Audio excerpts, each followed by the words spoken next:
Jai Radha Madhava Kunja Vihari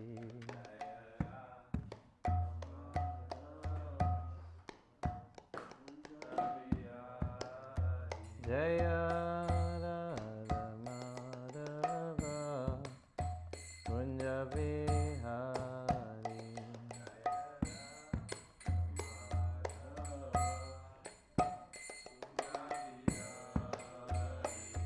Jaya Gopijana Vallabha Girivaradhari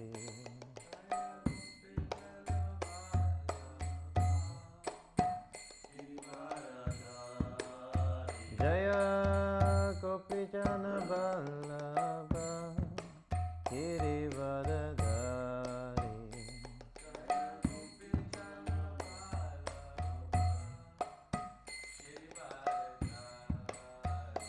Yashodanandana Prajajana Ranjana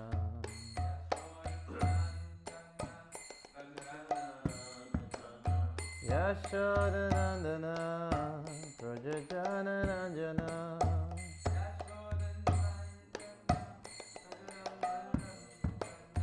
Jamuna Tira Vanachari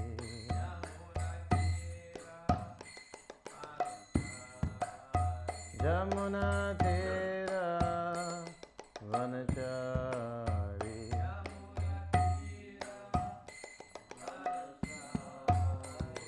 Jaya Radha Madhava Kunja Vihari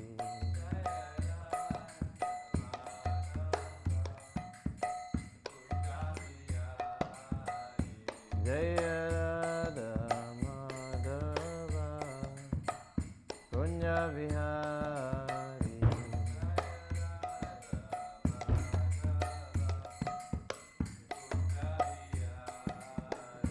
Jaya Gopijana Vallabha Girivaradhari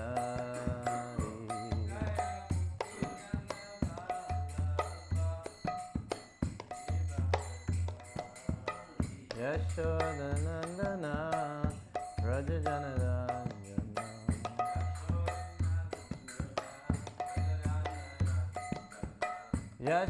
Yashodanandana Rajajana Ranjana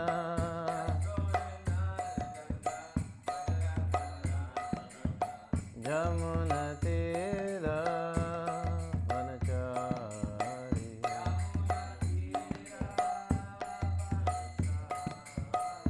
Jamuna Tira Vanachari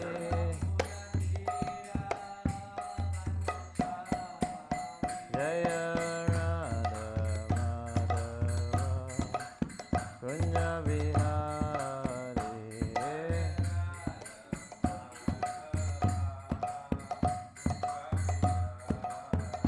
Jaya Radha Madhava Kunja Vihari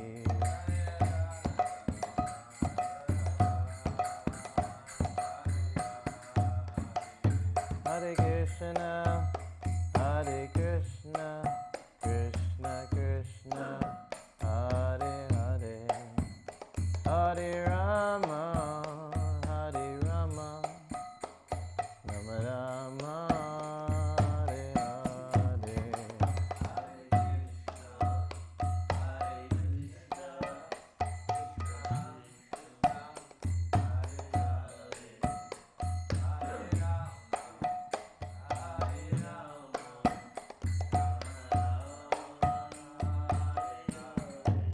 Hare Krishna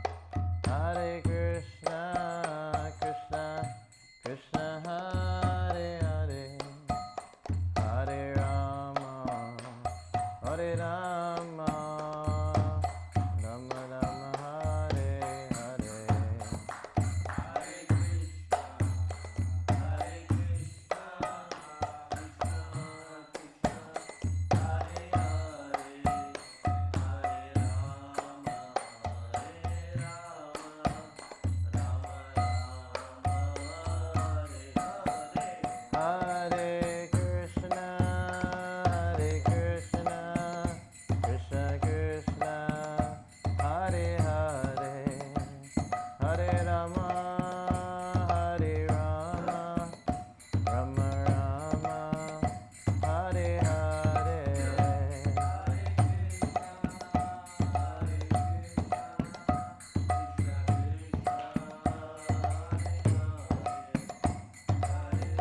ki, Gantarashya Bhagavatam ki, Go Brahmanandi.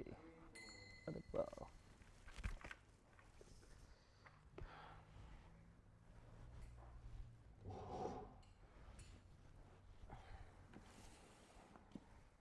Om Namo Bhagavate Vasudevaya.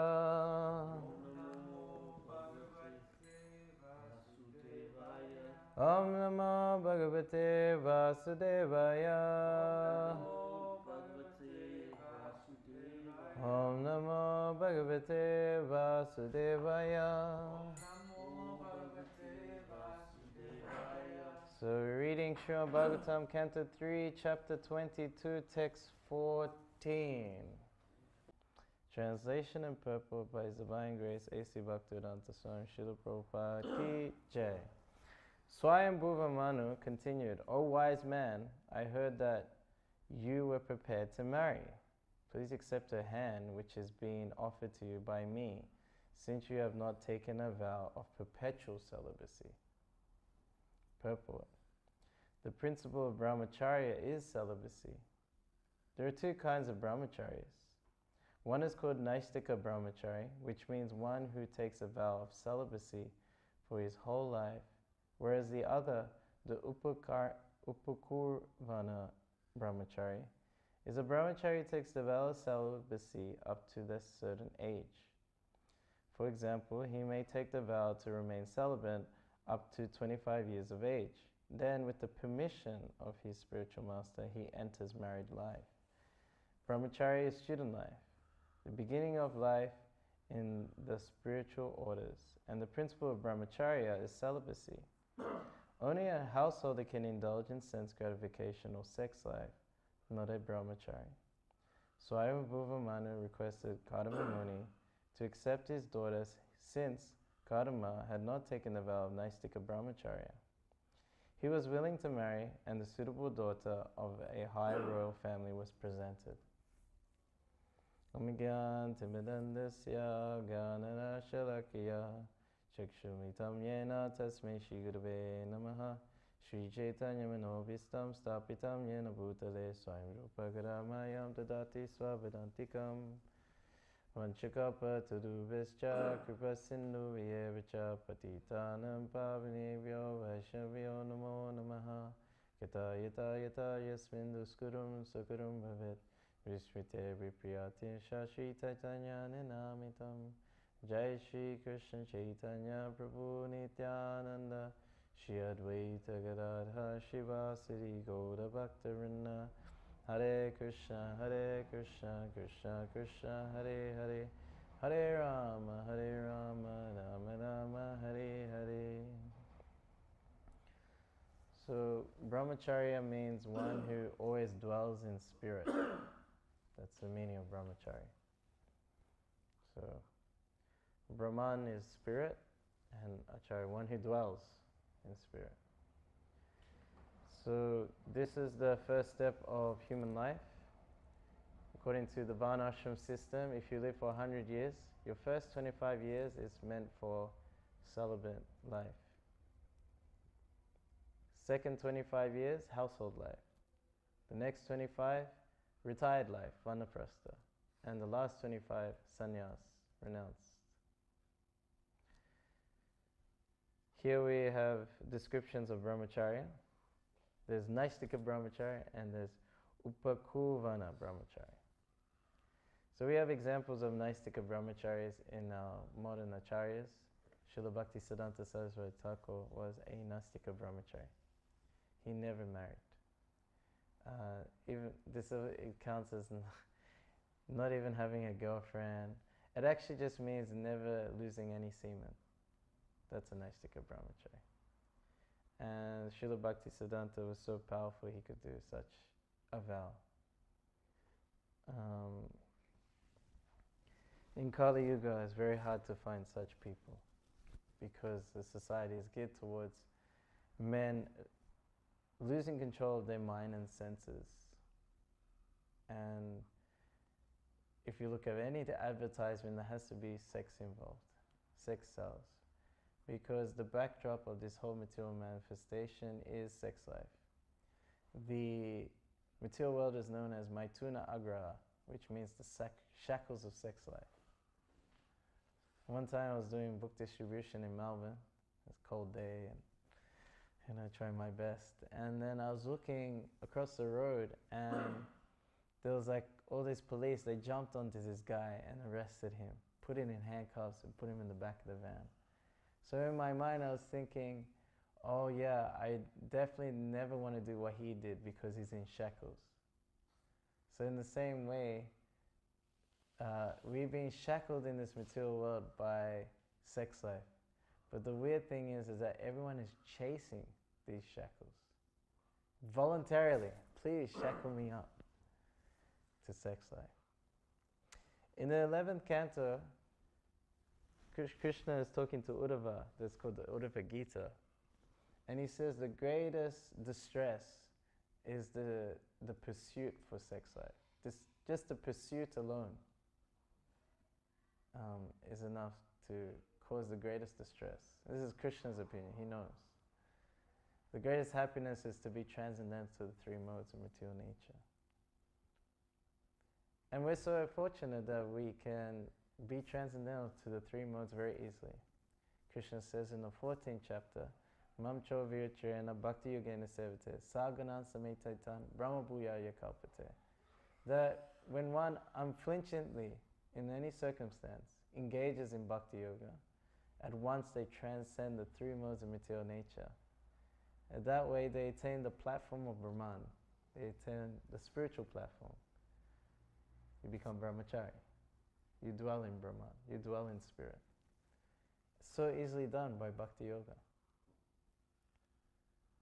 So this is our way to lose our faith in sex life. A devotee has no faith in sex life. Where we put our faith is where we think we'll be happy. That's where we put our faith. This will make me happy, my faith is there. Money will make me happy, my faith is there. Prestige will make me happy, my faith is there. So many things we think makes us happy. That's where we put our faith. But why not put your faith in Krishna, the source of all happiness? Akila Rasamrita Muti. I like this name for Krishna. Prabhupada translates it as the reservoir of all pleasure. The living entity is Anandamaya Vyasat, is always pleasure seeking. We never seek displeasure, only pleasure. So why not go to the source? So this is Krishna. Akila means complete. Rasa means like the juice from relationships, mellows. Amrita means that nectar. And then Muti means that form. So it's not impersonal, it's a person. We have an ocean of love to give, but we always put it somewhere limited. And this is the manifestation of lust, actually. Lust is just a perverted form of love for God, actually. It's described in the Purports in the 3rd chapter of Gita, that just like when milk is in touch with like sour tamarind, it turns into yogurt. So in the same way, our pure love of God, which was already there in our hearts, in touch with the mode of passion, becomes lust, selfish desire. Usually the main manifestation of lust is sexual enjoyment. But it can be any selfish enjoyment, something for my senses, this body, for my senses. Something from my eyes, my ears, my nose, my skin, my tongue, my genitals, like this. But the manifestation of love means to satisfy Krishna's senses. And how do we do that? So Krishna is known as Rishikesh, the master of the senses. So actually, just like we are part and parcel of Krishna, so our senses are part and parcel of Krishna's senses. They actually belong to him. And they should be used for his service. So our eyes, when we take darshan, is actually service to the Lord. When we read the books, we use our eyes in that way. Our ears to hear philosophy, kirtan. This is how we serve the Lord, with our ears. Our tongue to chant the glories of the Lord and speak about Krishna this is service with the tongue. And of course, to taste prasadam. And such a powerful process, Ata Shri Krishna Namadi, Nama Virgaranam Indriye, Seva Mukhi Jivado, Svāyambhuva Manu, that our senses are blunt, covered by material energy. We're kind of like blind to reality, to Krishna. He's the real reality, the eternal reality. So we cannot understand the name, the form, the pastimes. Our senses are too blunt. But by service with the tongue and mouth, by chanting and offering and eating prasadam, Krishna reveals himself to us. Everything gets revealed. And I remember reading the Brihad Bhagavatamrita. I like this part a lot. So it talks about Gopakumar, not this one, the original. Original Gopakumar. I highly recommend that you read this Brihad Bhagavatamrita. So we have the Bhagavatam, and it starts with Parikshit. He heard the whole Bhagavatam. But then his mother comes and says, hey, you heard the whole Bhagavatam, you have to tell me something now, you know. And Parikshit's like, but I'm going to die soon, I'm going to get bitten by this snake. Well, what can I tell you? No, you tell me something, I'm your mother. It's like, okay. So then he tells two stories. There's one story, the first one is Narada Muni is trying to find the best devotee. You know, so first he goes to he sees a brahmana in South India, and he's like, oh wow, you're so dedicated to your puja and worship, you are the best devotee. The brahmana says, no, it's not me, actually the king is the best devotee, because I'm just doing worship myself, but he's engaged in the whole kingdom in worship. Oh really, I have to go see him. And then he goes to the king and he says, oh, you are the best devotee actually. He goes, no, I'm not the best devotee. And then he says, actually, Hanuman is the best devotee, because he's always sold out to Lord Ram. He goes to Hanuman, oh, you're the best devotee. No, I'm not the best devotee. The Pandavas are the best devotees. You have to go to them because they were Krishna's friend. They were fully with him, you know, like that. They suffered so much for the Lord. Okay, we'll go to the Pandavas. Okay, you are the best devotees. Pandavas said, no, we're not the best devotees. You know, actually, Prahlad Maharaj is the best devotee. You know, and then it's like, okay, we'll go to Prahlad Maharaj. Prahlad Maharaj, you're the best. No, I'm not the best. So it keeps going like that. Eventually, he reaches the gopis of Vrindavan. So that's the first story. And the next one is about a cowherd boy named Gopakumar who is from Govardhan. And he meets a spiritual master and he gets a Gopal mantra. And he said, the spiritual master says, by this mantra you will be able to attain whatever you desire. And by this mantra he starts going up the universal structure. So he's in earth, then he starts going to heavenly planets like this. Eventually he reaches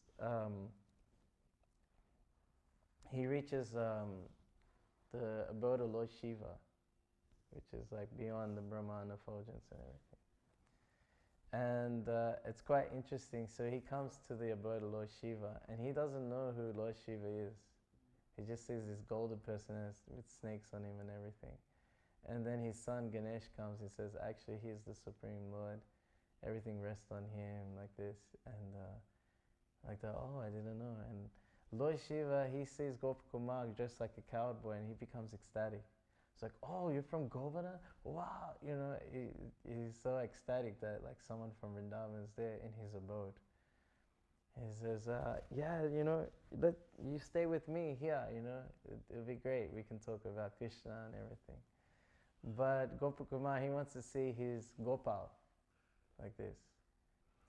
So then a Vaikuntha plane comes, and the Vishnu Duta's on there. He says, okay, you're coming with us to Vaikuntha to see Narayan. Before Lord Shiva worships them, and there's a conversation between them. And there's some sages with Lord Shiva, and they say that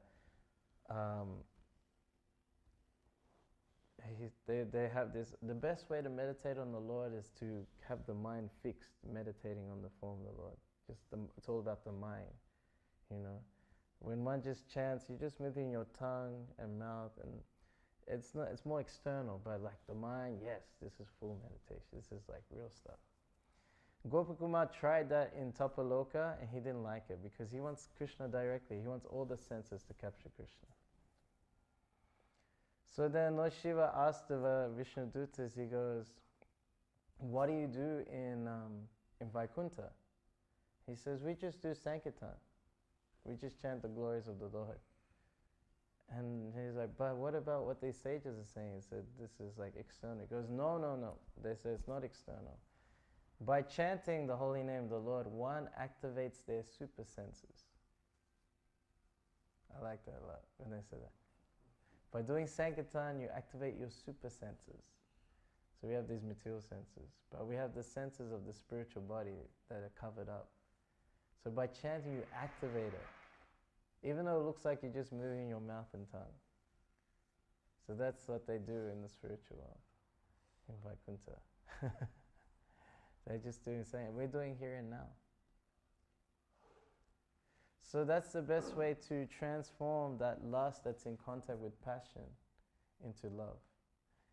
To awaken that love in our hearts again. Nityasira Krishna Prema Sabakaranai Shravanari Surichita Koriyodai. That this love of God, this prema, is actually not from an outside source. It's actually within, and by Shravanari, by hearing and chanting, and what follows that, one awakens that love like the rising sun. And this is what Sri Caitanya Mahaprabhu gave us. He actually said, Narottam Das Thakur says, Goloka Premadan, Harinam Sankirtan. That by chanting the holy name, by Harinam Sankirtan, Goloka descends. You're in the spiritual world. The whole atmosphere changes when the holy name is chanted. Srila Prabhupada said that everyone, when the Harinam party goes in the street, the whole street is purified. But then even after the Harinam party is gone, anyone who walks through that street gets purified. There's a lasting effect. We have no idea how powerful this holy name is actually. If we knew, we would be chanting all the time. We would be always on Harinam. We would be doing kirtan all the time. But just due to our lack of knowledge or ignorance of Krishna, then we don't appreciate so much the kirtan. So that's pretty much what the Bhagavatam is trying to teach us. Krishnadas Kaviraj Goswami says, Vyakta Kare Bhagavate Kara Bara Bara Kali Yuga Dhamma Nama Sankirtana Sara. He's saying that the Bhagavatam is revealing again and again. Kaha Bara Bara. Kaha means like to yell. Bara Bara, again and again. That he says that the essence of Dharma in Kali Yuga is Nam Sankirtan. Kali Nama Sankirtana Sara. Sara means essence. Kali Yuga Dharma. The essence of that Yuga Dharma, Nama Sankirtan. And like I mentioned yesterday, we see the introduction of the Bhagavatam is the life of Lord Chaitanya Mahaprabhu. Chanting, dancing and feasting. This is our movement actually. And a vow like brahmacārī, it's next to impossible to practice in Kali Yuga. Brahmacārī vow means not to even think about it, sex life, to even see another woman or to talk about or hear about it. There's a verse that talks about what it actually is. So pretty much in Kali Yuga it's impossible.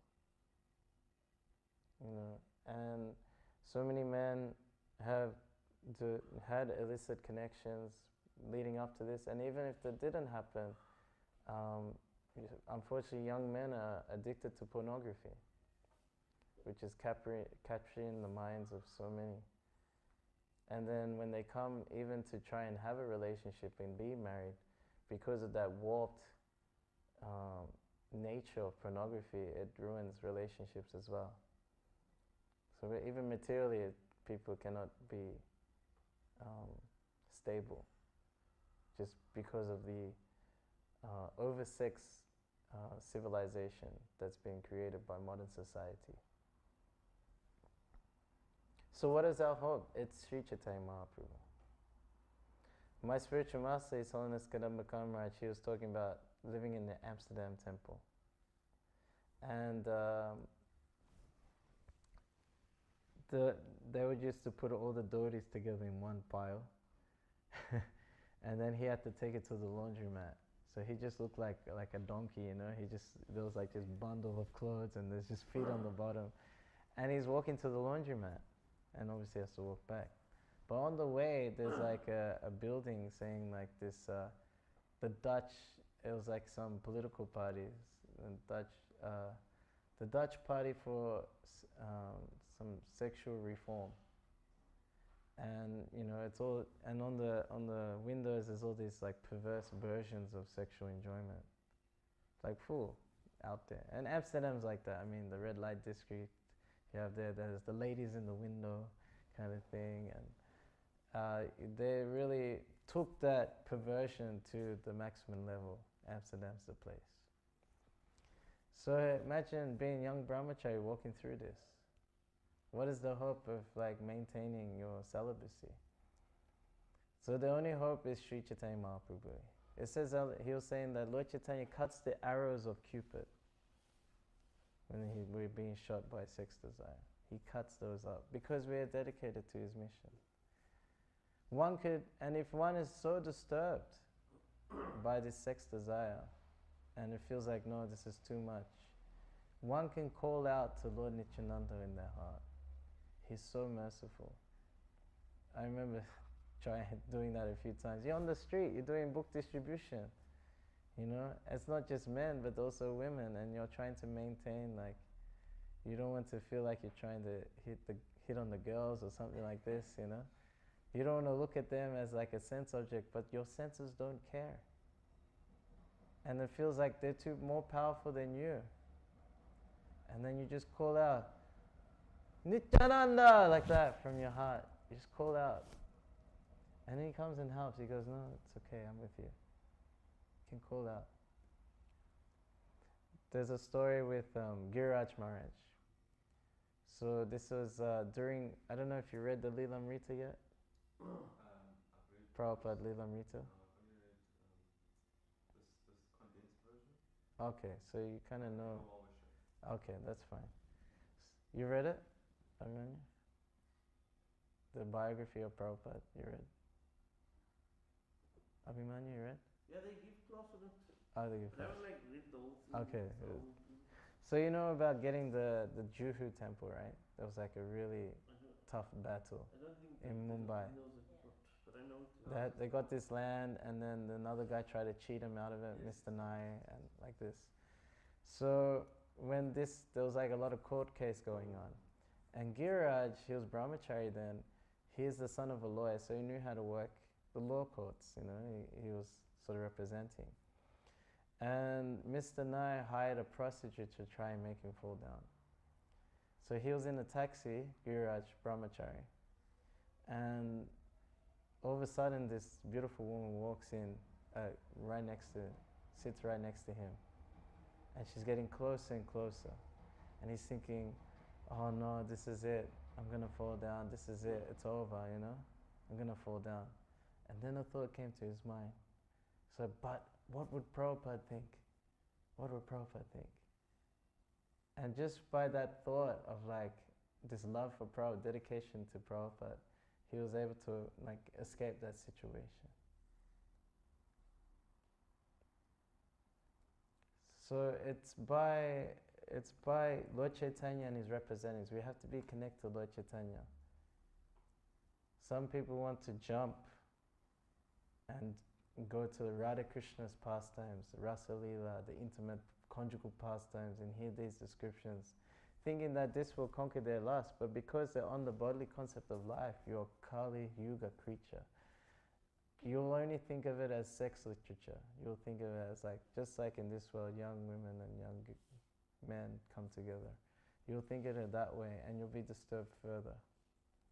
Because these interactions between spiritual bodies are nowhere near the same as the interactions between material bodies, of the more disgusting, gross interaction of material bodies, of membranes and tissues coming together. No, these are spiritual bodies. And those interactions of Krishna and the gopis. And it's all based on selfless surrender and service.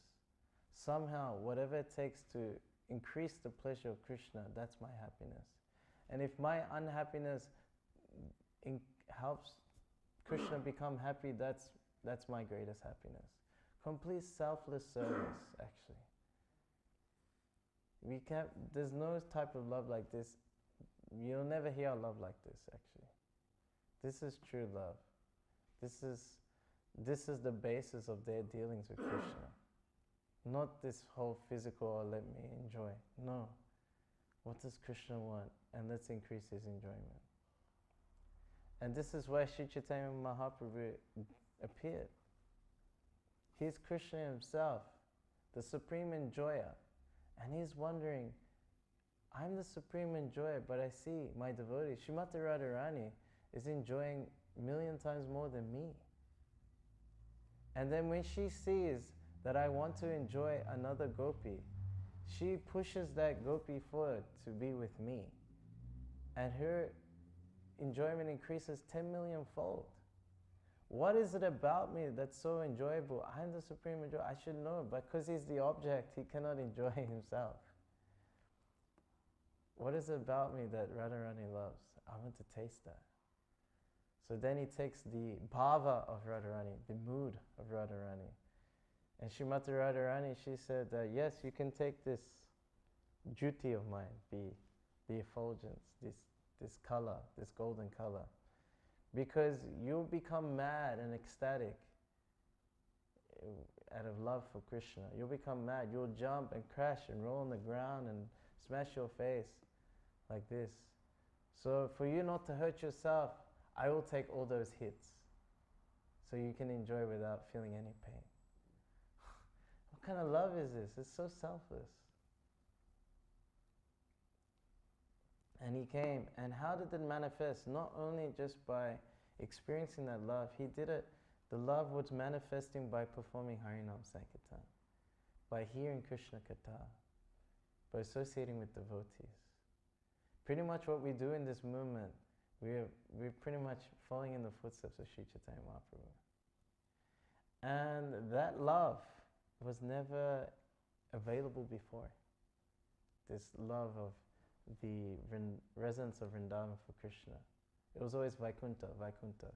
Even previous Kali Yugas, there is an incarnation of Vishnu who would preach Harinam Sankirtan as the Yugadama. But one would attain only Vaikuntha, or in reverence for the Supreme Lord.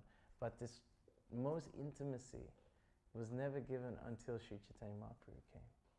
Because he is Krishna himself. Only Krishna can give Krishna prema.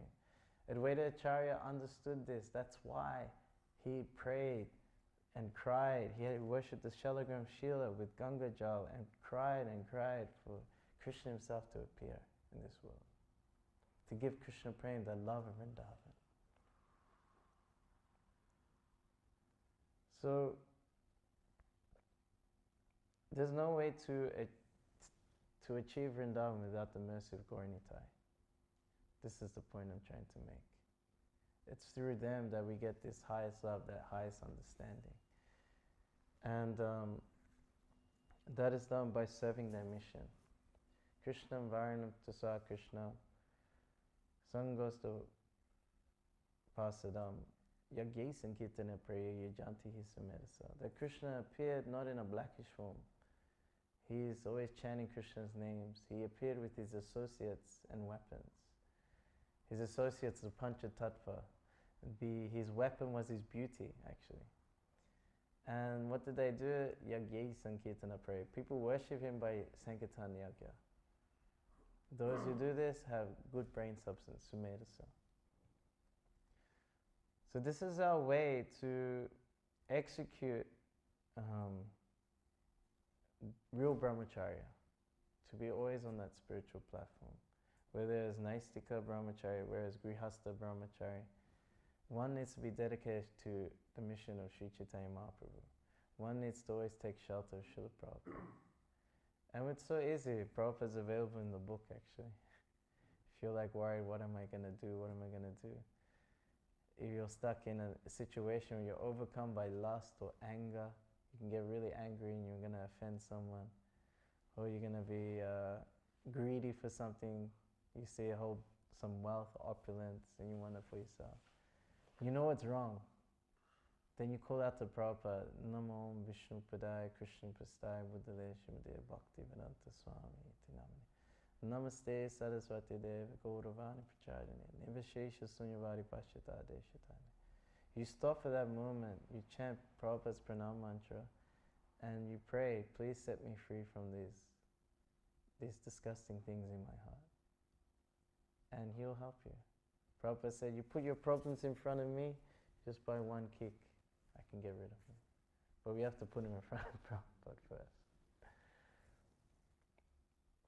Because, yes, it's not possible to practice this principle of brahmacārya without the mercy of the Lord in Kali Yuga.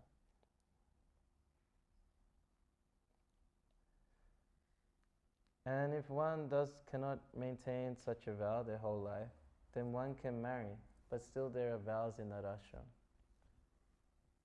There's still vows in that ashram. It's not unlimited sex life or something, no. One needs to have sex to produce children so they can benefit society. And this is also maybe something that needs to develop in our movement, this mood of having Krishna conscious children, more gurukuls or schools. It doesn't have to be a gurukul where they have to live there, but Hare Krishna schools. We have Christian schools, Catholic schools, even Muslim schools. Why not a Hare Krishna school? Or call it a Hindu school, and then it's an opportunity for preaching, because many non-devotees will send their kids there and learn the Gita and the Bhagavatam. You know, in the West, the Indian population is becoming more prominent, and in Australia, October is considered Hindu month, because that month is like Diwali, the Durga Puja, there's Kartik also. So there's so many like festivals in that month. So yeah, in Australia they're doing that. So because they're becoming an economic power, even in the world, I think now it's like the GDP is like number 5 or something, and they've got the biggest population, so it's huge.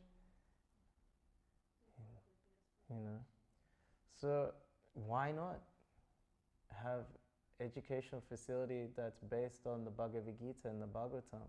And usually the teachers will be devotees, because they're the only ones that thoroughly know these scriptures and know how to teach in such a way one can apply it in everyday life.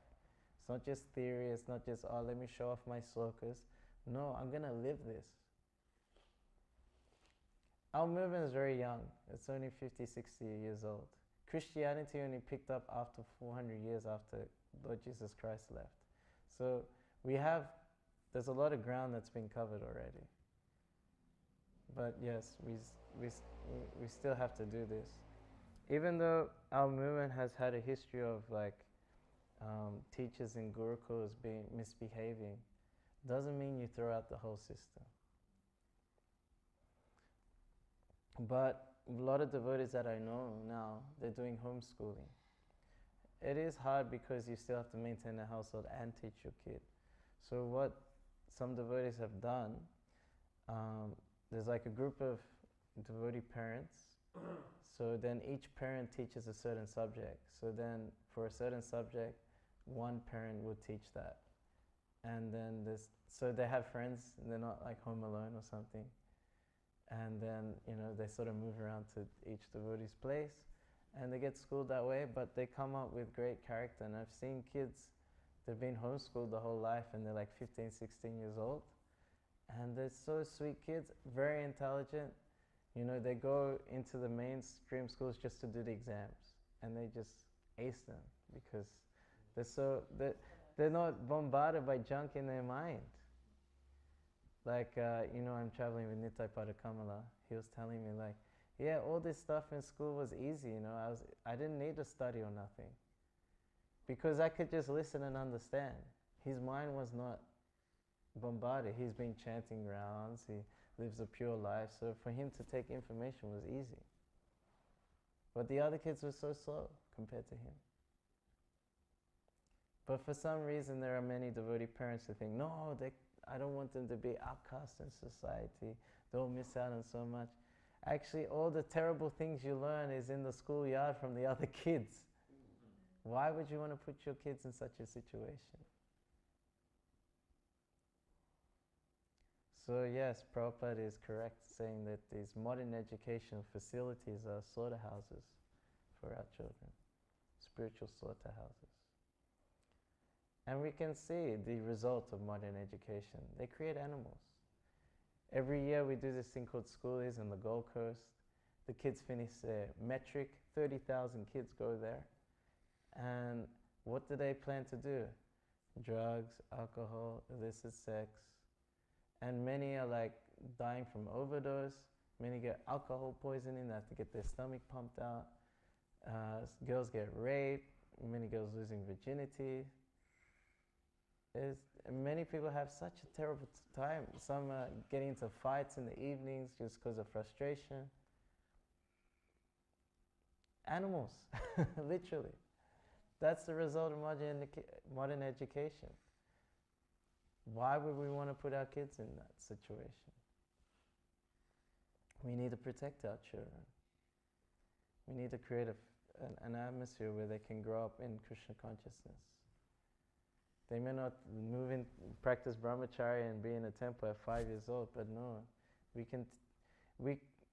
Bhagavatam itself is showing the correct attitude towards sex. Sorry, most schools now are even condoning atheism, to be honest with you, and Sorry, you can. Yeah, so atheism is the key. I mean, what to speak of like this whole gender dysphoria and trying to encourage puberty blockers. You know, this is such a scam, you know, by pharmaceutical companies, because if you get someone on puberty blockers, then you got a customer for their whole life, because they have to keep taking them their whole life. You know, whatever the estrogen or the testosterone to maintain that gender. It's just a scam. And somehow they infiltrated the education system. Why should we try and put our kids in such a situation? It's not only like misidentifying with the body, but even the wrong body. So it's even furthering the illusion.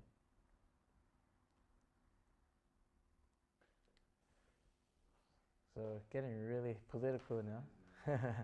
I just want to paint a picture of Kali Yuga.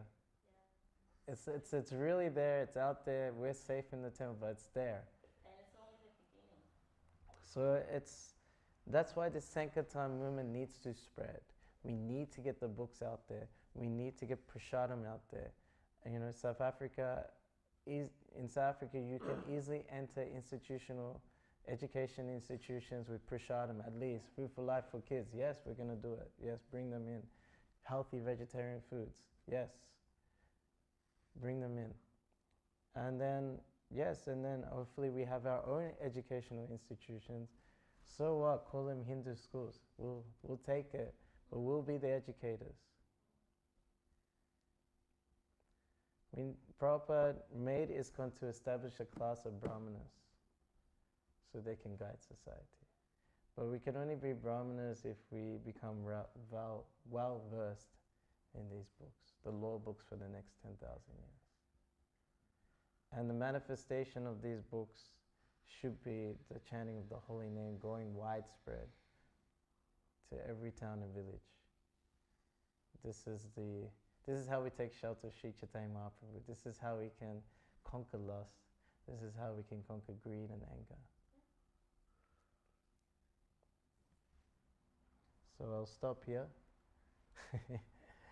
You can comment, reflect. Okay, take this.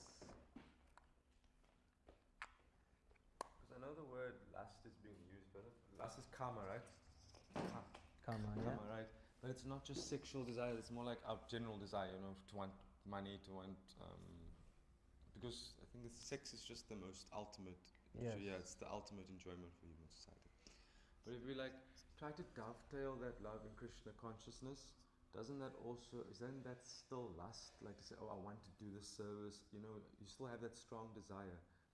So So is that bad or good, and how do we manage that? You know, because I still feel like it's, you know, it's lust in Krishna consciousness. It's like, oh, I want to do this, I really want to do it.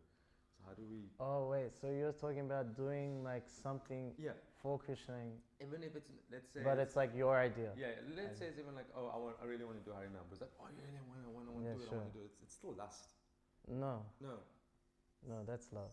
Because it's not, it's for pleasing Krishna's senses. Now what if it's in a situation where it's, you want to do it but you're not doing it, like you've not been told to do it, you're rather doing something else, and your desire is still at this point. Like let's say I really want to cook but they've told me to do something else. Sure. Like... Okay, so this is, yes, I understand your question. Let's put it not lust, let's say it's desire. Yeah, it's more in the realm of desire than lust, yes, of course. Yes, so when we first come to Krishna consciousness, we don't know how to love Krishna. We don't know how to serve Krishna. We have to admit that. We read the books, we're very interested, and then, like I said yesterday, you know, we kind of project what our spiritual life would look like, you know, how I will serve Krishna. That's what I think. So the authorities, actually they're sent by Krishna. They're there in that position because Krishna put them there. So then when you act in such a way, your mentality is like, okay, Krishna has put this person there to engage me in his service. And it doesn't need to be a guru, it can be a temple president, a temple commander, you know, they're sent by Krishna. So the idea is that we have this mentality, I'm just a servant, and then Krishna sent this person. So what they sort of, especially in a temple environment, it's kind of like the army in some ways, you know. It's like whatever the sergeant says, it's like, yes, sir, you know, I'm doing it, you know. So in a temple environment, it has to be like that. And that's kind of, even if we feel like it's not the right thing, we should do it, actually. The best example is the Pandavas, right? So they all were different personalities, but whatever Yudhisthira decided, what his decision was, they followed anyway. Like say for example, when Duryodhana was captured by the Gandharvas, and then Yudhisthira heard, and he said, okay Arjuna, Bhima, go and save him. Bhima didn't want to have any of it. Even Arjuna didn't like him. And then Yudhisthira had this reasoning, it's like, no, between each other, you know, I'm Pandava, we are the Pandavas, they're the Kurus. But for the public, we are all Kurus. We're all on the same team, actually. So you have to go and save him. And even Yudhisthira says, I will not go because I have to finish this yagya with the Brahmanas. So you, Arjuna, Bhima, you both go. So he's making the decision, he's not even going, because he's the eldest brother, they have to follow. And they do that out of etiquette and respect. This is out of dark, like, this pleases God. So when our authorities come to us and say, yes, I would like you to do this service and not this one, we should actually do it, actually. But it's for pleasing Krishna. You may not like that person, and that's fine, you're allowed to not like that person. But because Krishna has put him there in that position, and then you're like, okay, Krishna, you put that person there, you want me to serve under him, I'll do it for you. I'll make it smooth, whatever the execution needs to take place. And then Krishna is very pleased with that. And then you'll feel more connected to Krishna. It's a very interesting concept, actually. It's very opposite. Also, when you do your service that you are given, you are showing that surrender thing, because it's not easy to get purified or to see purification in you unless you are able to take those instructions and carry them out. See, my main service is being in the pujari. I'm a bhakti, you know. And when I told their reaction, I just laughed. But I do it and I love it. Well, I didn't love it in the beginning because I know there's so many things I can do better. And I do it with best of my ability. And the pujaris can see it. You know what I'm saying? It's like being at the bottom there but running the place. I wouldn't have seen it if I approached it having problems and all that. But I laughed. I mean, I asked Prabhu, there's so many things I can do. He said, I really want this one specifically. Yeah. He knew it would purify me. I didn't know. Yeah, we don't know. Yeah. But I still get the opportunity to preach for it being my nature. Yes. I speak to people, I try to do what is doable in the spaces, but I value the service I was given. Yes. So it's just trying, and all services are important and equal to Yes. Krishna. Yes. Very important. But just to sort of have another side to it, it doesn't mean that you can consult your authority. You can give suggestions. That's allowed. You can still think and give suggestions. It's not like you become a robot. You can still think. You can give suggestions. If you're having, like, say if you have another idea how you can be engaged, you can suggest, do you think I can try and do this service? I kind of like it instead of this one. And you're allowed to, but they have the final say. And then you can also consult. Say if you have a problem with a certain service, or another devotee, or something that you're allowed to communicate this. I'm feeling not inspired by this service, actually I'm more inspired by this service, or this devotee is giving me a hard time, because they're higher than them. You can, what's the best way to go about it? Usually what happens, we don't communicate until it becomes like a big problem, where it really it's really stressing us out, and then we dump this whole big thing on the authority. It's like, rah, this is raw, I feel like it's crazy. And then they're like, whoa, I didn't even know this was going on. What happened, You didn't tell me anything earlier. So it's on us being like subordinate to actually communicate if we're having some troubles, if we have a desire for another service or preaching in a service. We have to keep communicating it, because their job is just like, okay, there's a whole list of services they need to be done, and we have some devotees who are here to serve, and we should inspire them. So that's what they mean, getting things done. But like your own personal emotional state, mental state, physical state, that's your responsibility to communicate to them, because they're happy to help, but if they don't know, then they can't help you. So there's some responsibility on our side. The cultish mentality is just like, okay, I just do whatever's told, I joined this cult, and they're supposed to take care of everything. No, we're not robots. We still have some responsibility on our side to at least communicate if we have a problem with something. Even when Bhima, he didn't want to go, he told you, he said, I don't want to do this, I don't want to go and save Duryodhana. And then you just said, he made the executive decision, like, no, this is what we have to do.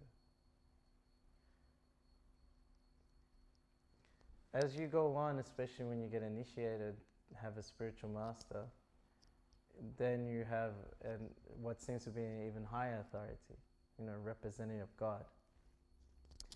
So what happens is that Vaishnavas, if they're a temple authority, they'll ask you to do service. Or, maybe we're going in this direction or that direction. We will do it as long as it doesn't conflict with the mood and desire of our spiritual master. We may speculate that it's not. So then if you're unsure whether it conflicts or not, you have to tell the spiritual master. Like, I'm being engaged in this way, I think it's not right, what do you think? And if they say, no, it's fine with me, then you carry on. My Guru Maharaj doesn't want me doing the pujari duties. He discourages with Yeah. He's the one that always spoke of preaching. Sure. He wanted me to come to the university thing and whatnot. But authorities are authorities. I can't just come here and do all those things. Yeah, so that's why I have to find a way of them happening naturally, because that's why communication is required. yeah. You know, you can't just like expect them to read your mind. It's not possible. You know, so you can express like, okay, I like this service, it's nice. Like all services are nice. We're not saying one is bad and one is. They're all so sweet. One gets realization. One feels happy. You know. Purification. Once you do it, like, cause in the beginning you think, no, it's not for me. Then you start doing it, and you get attached. It's like you can't live without it. So any service is great. It's a great benediction. But obviously we want to fulfill the instruction of our spiritual master. So that needs to be expressed to your temple authority. It needs to be expressed to them. And if they say no, then you have to tell your spiritual master that your temple authority is not allowing it. And then from there, it's from the spiritual master if he wants to get involved or not. And then whatever the result, you leave it. In this way, you're always respectful to your authority, to your spiritual master. You don't put your spiritual master under the bus, you know. It's like, wow, my guru said, no, you're always in the middle between them two. You know. You don't put your spiritual master in front of the temple authority and say, hey, okay, can you tell him? No. You communicate between the temple authority and the spiritual master. You're always in between. It's like when Hiranyakashipu asked Prahlad Maharaj, where did you learn all this? Who taught you this? He didn't say, oh, Narada Muni. He didn't say. Why didn't he say? He's protecting his spiritual master. You know, no, this is my idea. So it's quite a refined culture of etiquette when it comes to dealing with devotees. It's not like so black and white. You know, one needs to constantly think at each step, what's the best action? Consult Krishna within your heart. What should we do next? How to consult? What's the next step? There's no autopilot or unconsciousness in Krishna consciousness. One needs to be independently thoughtful. So anyway, that's a whole seminar we just did. Thank you so much. Anything else you want to add? Yeah, thanks, Purport. Thank you so much. Hare Krishna. Gantara Srimad Bhagavatam ki, Srila Prabhupada ki jai.